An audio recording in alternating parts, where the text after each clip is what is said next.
Hotel brothers and sisters, black pals, always giving honor to the creator, giving honor to the ancestors. Chief of Staff, Brother Harris Abdul of the Street Law Soldiers, my in-laws, my father, my sister, my subscribers, supporters, viewers, family members, and all the brothers and sisters that are fighting for the liberation and salvation of our black nation. First thing I want to discuss is the topic of what do we tell our children? What do we tell our children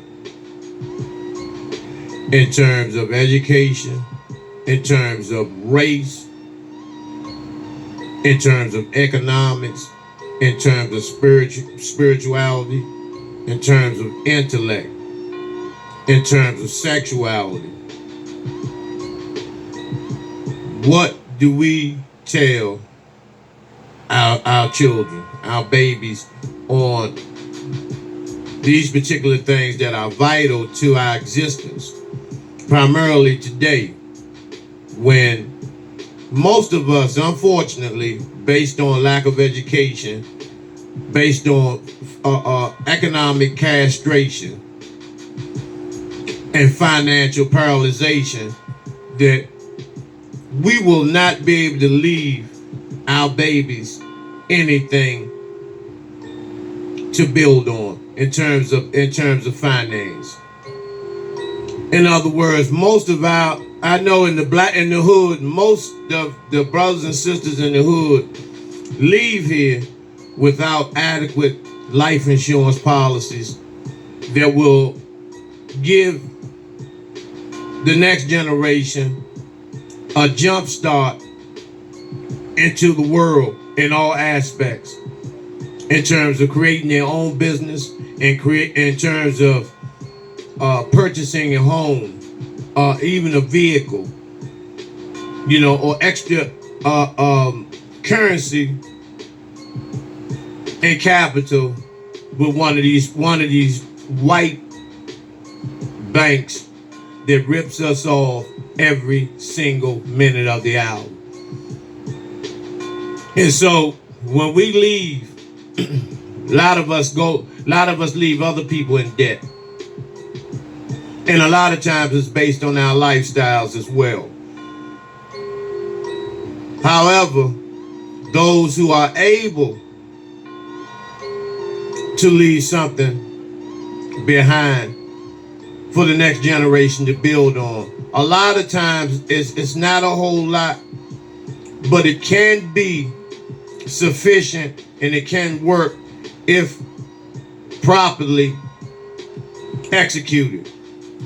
If it's properly executed, meaning if you're business minded, if you've been trained how to save money, how to spend money, how to invest, then a jumpstart financially would be a blessing to you. But how many of us talk to our children, our grandchildren, about the value of capital, how important it is to save, the discipline of saving, the discipline of spending, because it's an art to it. Coming into the world with nothing, and then most of us, particularly our generation, coming into the world with nothing, like I did. Coming into the world with nothing and having to build upon that, and at the same time leave something behind for the next generation is extremely difficult and extremely stressful, because of the fact that a lot of times respect in the black community and respect within the family structure is based on that. And when you have to grind like that coming out of the hole, it's very, very difficult. And so this is some of the things we have to discuss aside from race, because race plays a major role in it. When these so-called white Jews, when they pass away, their children and grandchildren are automatically instant millionaires. They receive $1 million to build on. And once we deal with the fact that, excuse me one second. Okay, sorry for the interruption. You know, sometimes these goddamn demons, you know, continue to call your phone, pressing you to invest in them. And the nerve of these motherfuckers, these goddamn devils who know your situation, know your status, know who you are. And these motherfuckers are extremely well off, living very, very comfortably. And they have a network of motherfucking geek, fag, white fag geek motherfuckers that all they do is surf the net for motherfucking phone numbers to literally harass and pretend as though, you know, they're trying to help you, but at the same time, most of that shit is intelligence. That's why they're trying to, in Washington, D.C., in certain areas, most areas, they're trying to make it a law that you have video cameras on the front of your homes, which all that is surveillance, because anytime they want, once you do that, they can come by and ask for the videotape of your camera, you know, just for surveillance. See, and these motherfuckers are very, very clever, and we have to be on top of these motherfuckers. But let me get back to the subject at hand. You know, but we leave our babies nothing but struggle. And a lot of times it can be prevented if we take what we have and sacrifice ourselves so the next generation can have a shot at liberation. And that's part of liberation, because that means if the next generation is more financially and economically secure, then they would have more time to commit and fight for liberation and commit to struggle within destroying the system of racism, white supremacy. Meaning that this generation really has to really go overboard, because we spend so much time surviving that we don't have the time. We don't have the time to actually put in the time that's needed for us to really battle this goddamn cracker. And those who still find time to do that, because liberation and revolution is just not a 9 to 5. This is 24/7. Because they don't kill us at a certain time. They don't kill us between 9 and 5. They kill us around the clock. So liberation and white supremacy is around the clock. So insurrection has to be round the clock. And don't let anyone tell your children or yourself that race is not important. It's very important. Because those who say that have gotten a piece of the motherfucking master's pie. So they can afford to say that.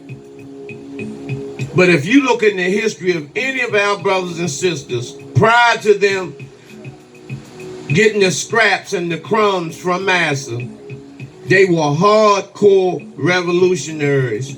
They had a lot of high levels of anger and rage, and they were fighting by any means necessary for justice within the system. But see, once you've been given some crumbs from Massa, it extinguishes the fire. A lot of you extinguish your own fire. Because as soon as the cracker gives you something and tells you, for example, tells the athlete not to go back home, do not create any businesses back in the hood. If so, you will be blackballed. And that goes for any of these so-called leaders, entertainers, athletes, and the like. Even the rappers who talk this killer gangster shit. They're paid to do this by the devil, by the white hierarchy. They're paid to do this, but they don't live in the hood. 50 Cent, Lil Wayne, Drake, Snoop Dogg, none of them motherfuckers live in the hood. And you notice the more they're given by the cracker, the more of the cracker they become. We're going to add our silver glitter to our clear epoxy. The more of the cracker they become, the more they hate niggas, the more they hate themselves. And so you'll see them, those niggas that get out here and say, you know, it's not about race. You hear Professor Griffin, them, you know, Public Enemy, or Fight the Power, you know, S1Ws and all this bullshit. You know, now it's not about race. So what power were you fighting for? See, when you didn't have nothing, it was fight the power. I can make this effect more dramatic or more. You know, now it's nothing. You can also change up now it's light the power. Different colored glitters that we have, as well as whatever you paint your shirt. You know, so that's just some bullshit. You know, and it's important that we teach our babies, we teach the next generation these things. We have to teach them about economics as well, because that's a game. That's a game where the black community was not taught, and we have to learn, just like chess. And once you learn it, you have to learn to master it. For example, a lot of these foreclosures, and I know people personally that their homes went in foreclosure. Foreclosure is a hustle. You know, these 30-year plans, you know, that most of us will have heart attacks, will die, will become diabetics, will be on dialysis in the process of paying for these homes because of the stress levels that go with trying to pay mortgage. You know, that's the, you know, and see, it's all designed like that. Although the shit is basically paid for. Because Corrections Corporations of America, for example, they have a 3-bond policy, a performance bond, a payment bond, and a bid bond. And when they are consolidated, it's called a mortgage-backed security. And a prisoner's free labor is allocated with that. You know, and what happens with that, so when a person is locked up paying their debt to society, actually, with that free labor, it's paying for the foreclosures. Because they know that the average person will not be able to fulfill that 30-year obligation into buying a home. And if they do, if they manage to somehow make it through, they'll be so fucked up by the time of that 30-year run. Some people ended up with no legs. Some people end up hospitalized in nursing homes, in hospices, based on the stress that comes with it. Making it to work every day, not being late for 30 fucking years, not trying to take off, being laid off, government shutdown, all this shit. And then a lot of them turn to alcohol. A lot of them turn to drugs. A lot of them, even some of the women that are single, begin to start participating in a lot of activity that's very, very immoral. In other words, they start selling pussy and dating any and every motherfucking body that has a checkbook to make ends meet. And anything that you do will reflect with your children. So if your daughter's seeing you doing that to make ends meet, then they're gonna think that it's okay, and that's the way to go when you get behind or you have any type of debt. Pull your drawers off. And unfortunately, these are the types of behaviors that are demonstrated in the hoods. And in that process, other people are affected by it and other people are hurt by it, because when these women do that and open themselves up to a man for some money, he may make his rounds depending on how sick he is, and may end up fucking with the children as well. And so those things are kept hidden and secret, and then the boy pops up at 16, 17 years old and says he's gay. For instance, the same thing that happened with Magic Johnson's son. He just didn't wake up and, Dad, I'm gay. Magic had a lot of fucked up company in those big mansion parties that he used to have when he played for the Lakers. And so, by not paying attention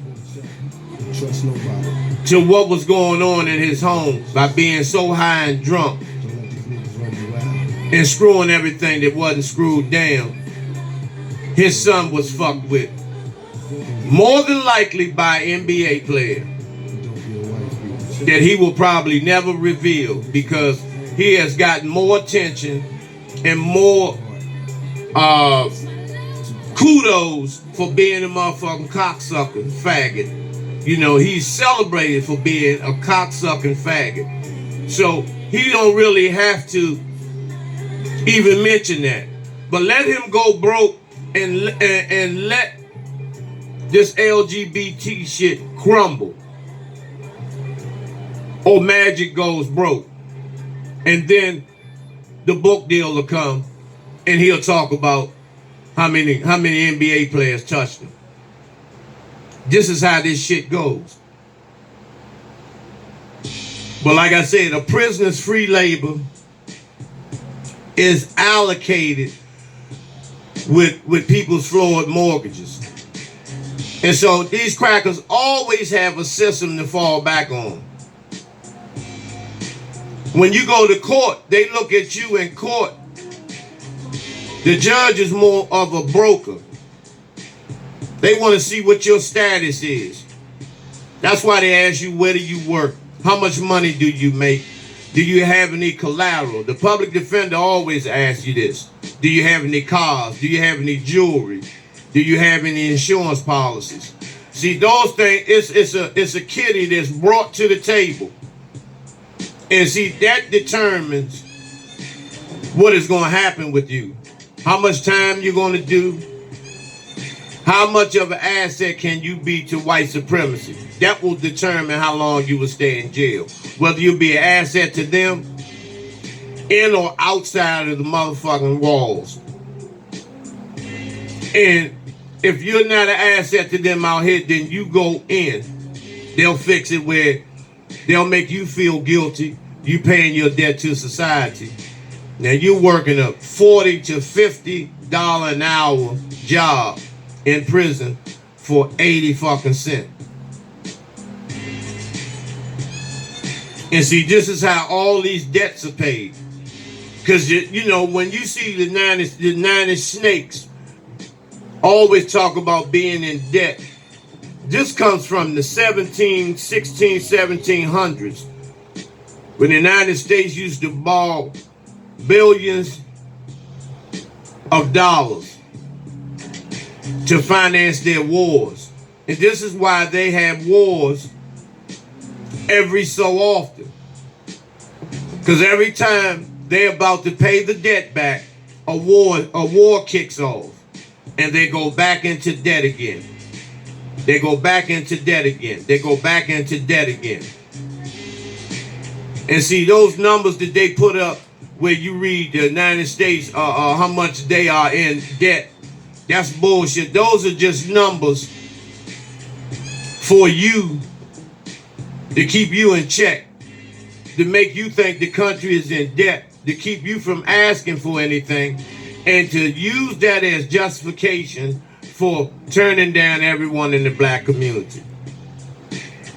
So when you go for a loan, which you're already pre-denied, but they'll send you the formalities to give you the illusion that approval is possible, but you've already been denied. You were denied when you were in second grade. Just like today, right now, today, in these public schools, they are already counting the young black males in second grade by the prison ratio of black males. So if 1 in every 3 black males go to prison, those are the same statistics and ratios they use with our babies in school. And so they will allow one child. If you notice, there's always one child that's a fuck up that they just let slide through the cracks without giving him special attention or helping him keep up with the rest of the students, because he's been chosen to go to prison. So they really don't give a fuck about him. He's that 1 out of 3. The other one they'll teach. They'll put the curriculum of the Princess Boy, these homosexual LGBTQ books, hoping that he becomes a fucking fag. So that will cut down on the reproduction process of the black community and assist in the annihilation of people of color. That other one, he will go through the most, because he'll go through pure hell just to make it, and they will do everything in their power to try to deter him. But the warrior in him will allow him to achieve. And so this is how they set shit up for us to fail. And this is why I'm saying, what do we leave our babies? What do we tell our babies? First of all, you teach them the importance of who they are, where they come from. Teach them their history and the herstory. And you teach them economics. You teach them spirituality. You teach them how to be intellectual among the black community. See, a lot of us are misconstrued, and we think when we hear one of us talking clear English, this so-called King's English, that we're portraying to be a motherfucking cracker. When no, you're just perfecting that particular lingo, because that's not our language. We don't know what our original language is. We have went as far as to say that Kiswahili was one of the most strongest and original languages among us. And so this is where the Ebonics come from, because our tongues are geared in position to talk Swahili. So that's why when you hear a lot of our brothers and sisters talk English with that tongue, you'll say it's country or Ebonics, because of the way the tongue is positioned. You know, where he go at, he gone. And see that, you know, and that was the language. That's why our ancestors were so brilliant in such a short period of time. Because getting off the ships, being beat, and giving up a language, and instantly not even taught English. They did a lot of lip reading, like you seen on the movie Amistad, when the brother, he just kept on reading lips in court until he stood up and said, "Give us free. Give us free." In which D.L. Hughley and a couple other faggots made jokes about it, but that shit was real. So I'm gonna do a part 2 with this, because there has to be a second part to go with this, based on the fact that, you know, I'm nowhere near finished in breaking a lot of things down. Because on the second part of this video, I'm going to be discussing what forms of spirituality, what form of economics, what forms of behavior and thinking that we need to implement to the next generation. And I'm going to be using the term the next generation as just saying, instead of saying my children or our babies or whatever, just the next generation, period. Because for real, they've already been formed. The next generation is already here for the most part. So it's imperative that we know these things, and it's not too late to buckle down and hunker down among each other and share the wealth of information that you all have. Because even my subscribers, a lot of you all are brilliant. A lot of you all are brilliant. I don't have to mention your names because there's no big eyes and little U's. But for the most part, you all are brilliant.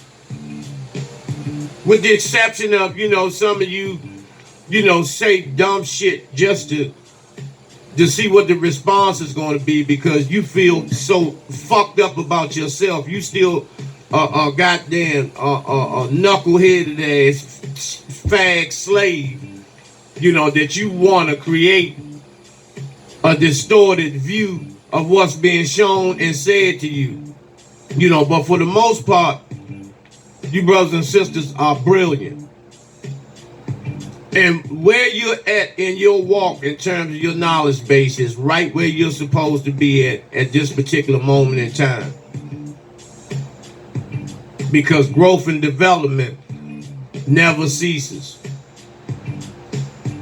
We allow our growth and development to cease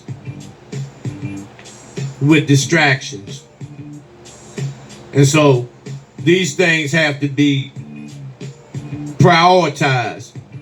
So I'm going to be discussing that on the second half of this video.